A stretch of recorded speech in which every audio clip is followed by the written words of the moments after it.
Hi everyone, good to be back. I hope you're well and not too bogged down in exam stress, but we're going to give you a little bit of relief now. I'm here with Kohler, my colleague from Texel, and we're going to do another interview like we've done before to find out a bit about Jerry's career and his journey and how he's got to where he is today. And hopefully it might inspire some of you. So morning, Jerry. Hi, Katie. Hi, kids. Thanks for joining us. How we begin this, Joe, we've got a set of questions that I ask everyone so that we get sort of a clear idea of the same sort of path, but everyone has different experiences and stories to tell. So could you just start by telling everyone what your job title is at Texel and how long you've been with the company? Sure. So I've been with Texel 20 years, coming up 20 years in July, actually. So I was one of the original sort of founders, if you like, of Texel, along with Andy Leonard. So we established the broking side of our business 20 years ago. So my job title now is I'm a director and deputy chairman at Texel,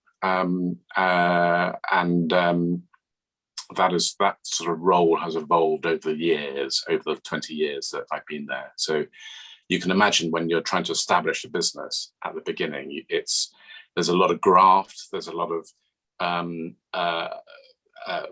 ducking and diving, if you like, to try and make sure, particularly in the service industry, which we are, to make sure that actually you're relevant, that you can win business and that clients will use you and respect you and continue to use you. So there's a lot of establishing reputations, establishing links with people that we did obviously 20 years ago, that has borne fruit. And, we are the company that we are now, which is something like 65 people, I think, from last count. So, it's grown hugely over those years. And my role within the businesses has changed dramatically over that period. Okay, I'll ask you a bit more about that in a minute. 20 years is a long time to stay the same company. What has kept you there, do you think? I mean, when you are very involved at the beginning and you are sowing the seeds, you want to see the results of that, and it's hugely rewarding. I mean, to think that we started with nothing, literally nothing, really. We didn't have a client. We had in those days they were called Rolodexes, which is a list of where you put your business card. I don't even know, most people don't use business cards anymore, but we had a Rolodex of contacts, and it was about then establishing, as I said earlier, a reputation, an ability to actually fulfill our clients' requirements at the time. So what keeps me here, it's that same buzz that I had then. It's about making sure that the business thrives, continues to thrive, that our reputation remains as good as it was then. That's hugely important. It's hugely important to me, to make sure that people are fulfilled in their workplace and the staff enjoying themselves, and that they are motivated to continue to do well. If they do well, then obviously the business succeeds. So those are the sort of the motivating factors, I think, that makes me want to continue to sort of see this through. Okay, I think it's quite interesting when you were describing then what it was like when you first started, literally from scratch, the two of you. I'm intrigued as to what made you take that step in the first place. What is it, do you think, about your character that made you think this is a bit of a risk because I don't know how this is going to pan out, but I want to take it? I'm kind of attracted to this adventure, if you like.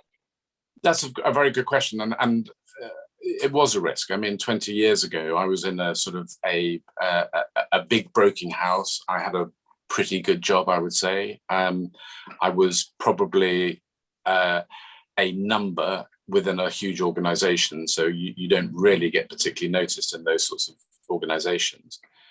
But I suspect, and I've always taken the view that I'm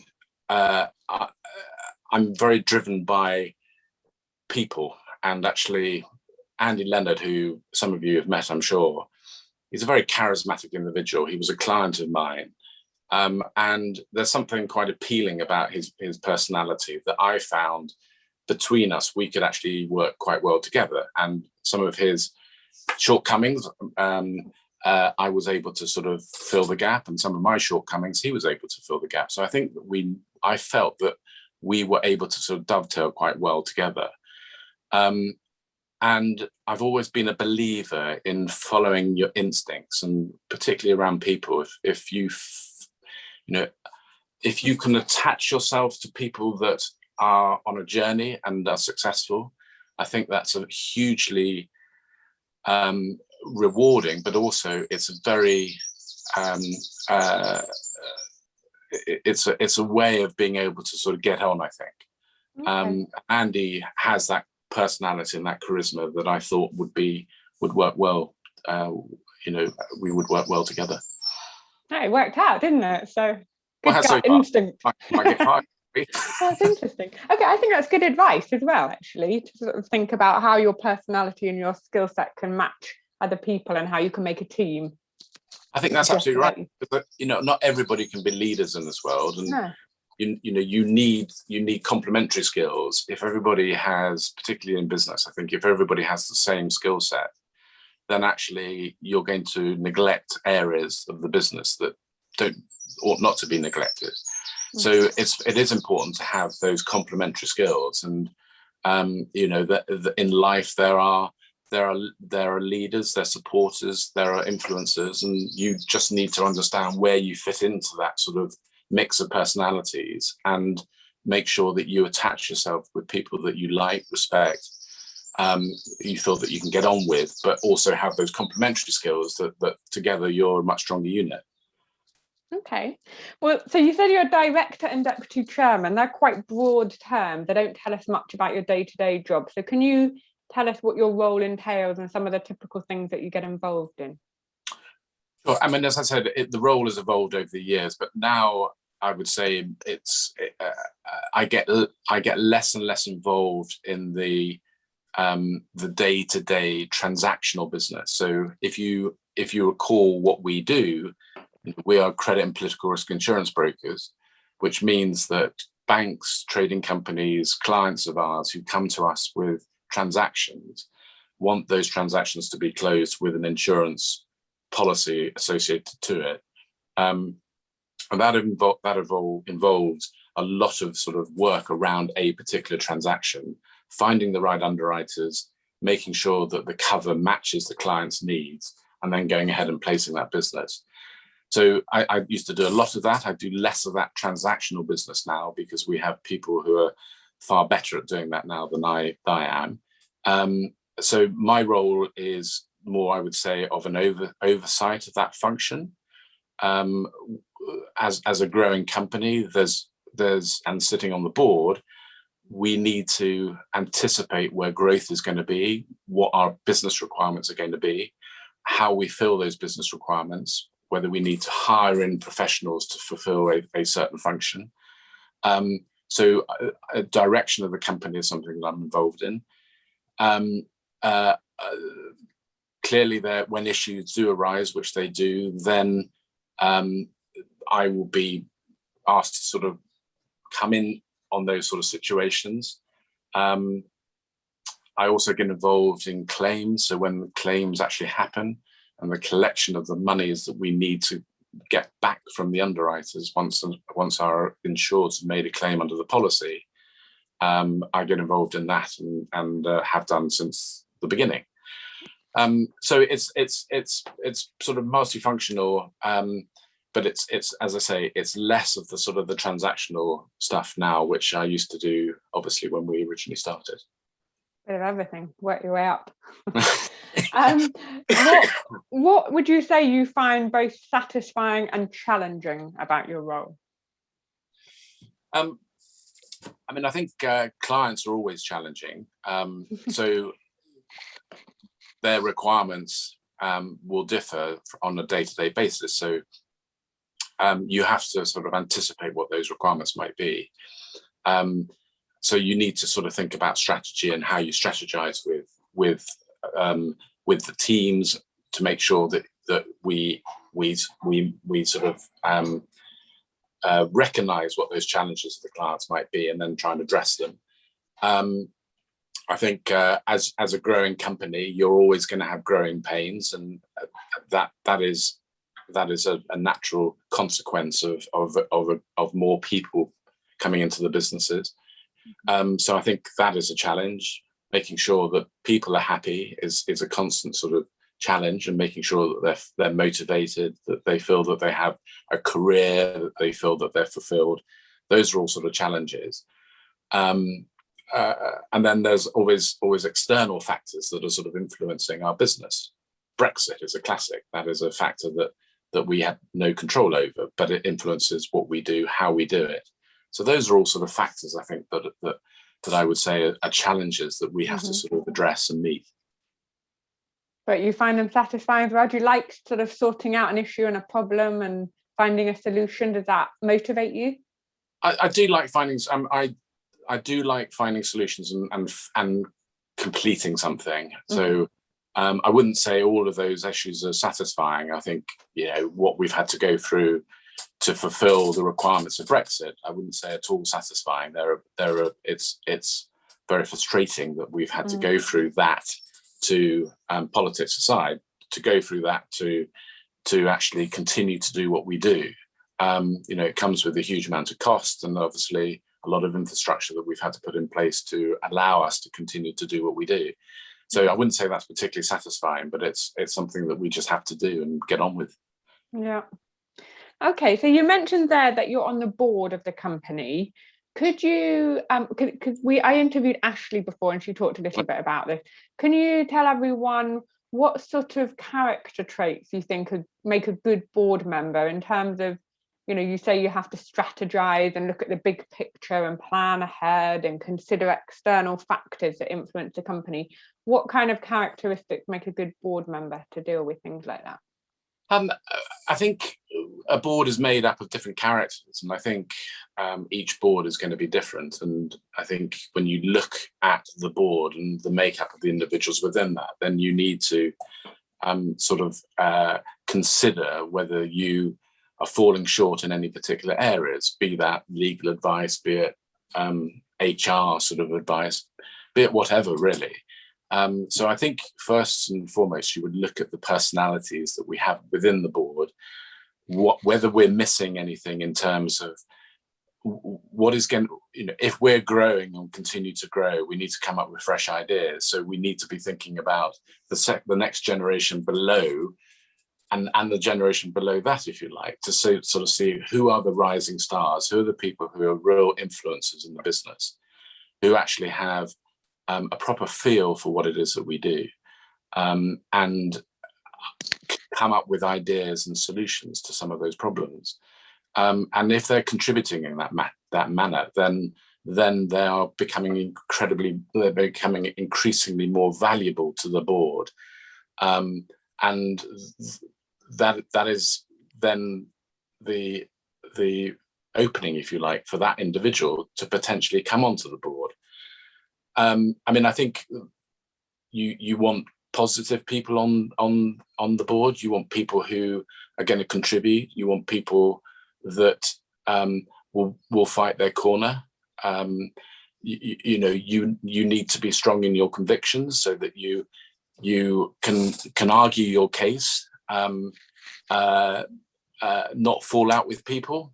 At the end of the day, there's a consensus that has to be reached, and you have to make sure that you don't make it personal when you disagree with something, and you collectively make a decision and then move on collectively. And I think those are sort of qualities that you would look for people to make sure that they, you know, that they aren't the negative types. They don't resent their decision being turned down. Those sorts of things you want to sort of look out for. But I would say that generally those are sort of things that we would look at. Yeah, okay. Then we've had a question come in which says, how does someone become a member of a board of directors? Is it through promotion or an application process? In your experience, does this vary from company to company? Or is it something that the board would approach you if they were interested? Is that always the case, do you think? I mean, it can happen both ways. I mean, as I say, I think you need to look at the functions that you have within the organisation and whether actually you're missing certain things. So of our board members, one of them actually is Matthew Riley, who some of you may have met on a Zoom call, but he is our Chief Operating Officer. Now, we didn't really have somebody who could fulfill that function. So we had to hire in, and we hired in Matt, and Matt sits on the board. So he had a board position. Others have actually got to the board through promotion and through the group. So it's a combination of the both, and I suspect that most boards are made up of that mix. Mm. You mentioned just now about new generation, new ideas, younger people influencing board decision. Is that something that you've witnessed change during your career in terms of, I wonder if in the past, was it much more hierarchical and the directors and the board wouldn't have listened so much to younger members of staff? Is that something that's changing a bit? Are younger staff members becoming more confident and more vocal about what they want to see happen in the business? Yeah, I mean, I think I wouldn't say that the board didn't listen to younger members previously, but I think perhaps what we didn't do and we now do is to give them a voice, and to actually give them a voice piece. And that is effectively what we've done in establishing an executive committee that sits below the board. So that is a vehicle for them to discuss issues, to recommend issues to the board. And I think it's a very positive thing. It's something that the individuals who sit on that committee are very thankful for, because it gives them the opportunity to influence and to recommend. So I think that has been the change, and certainly that is, if you like, the forerunner to that generation that may sit on the executive committee to, in time, take board positions and to move up the company. Okay, thank you. Let me have a think. What else? I just had a question and now it's jumped out of my head. What was I going to say? It might come back to me. Can we talk a little bit about your journey and how you came to be in this role? You said you've been at Texel for 20 years. Can we look at before then? Because you didn't go to university, did you? I didn't, no. No. So can you tell us a bit about how you learnt the ropes, developed your career and your skill set from when you left school? Yeah, I mean, I'm a bit of an anomaly, really, because I think in certainly, I think there's a bit of a shift in that there are opportunities for school leavers to get into companies now, but I think 10 years ago, those opportunities and 10 years, going back 40 years, I think, 30 years probably, I think those opportunities for school leavers were dwindling because companies were employing people who were only graduates. And I think what the shift that we're seeing probably is that those companies that just hired graduates from a select group of universities actually thought and realized that their pool of talent that they had wasn't particularly diverse. So you're finding now that there are apprenticeship schemes and everything else that are coming in.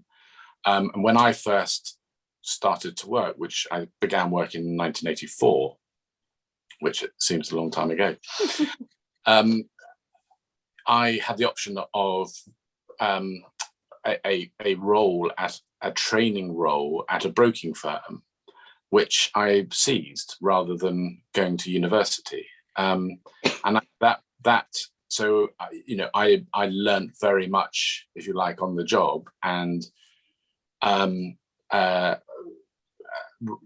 made that decision. But it was very rare amongst my sort of contemporaries to not go to university.